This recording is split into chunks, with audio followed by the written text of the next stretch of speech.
In this video, we'll give you step-by-step instructions to install MTronic's touch panel. Whether you have a 1-gang, 2-gang, or any other variant, this video is for you.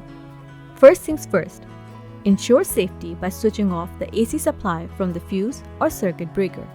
Let's prepare the panel. Flip the panel over to locate the casing lock at the bottom. Insert the slotted screwdriver and carefully twist it to remove the tempered glass casing.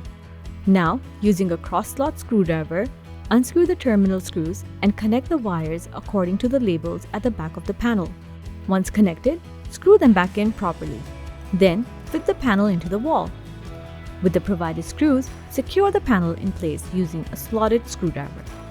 Slide the tempered glass cover down and press at the bottom until you hear a slight click, indicating that the cover is securely in place.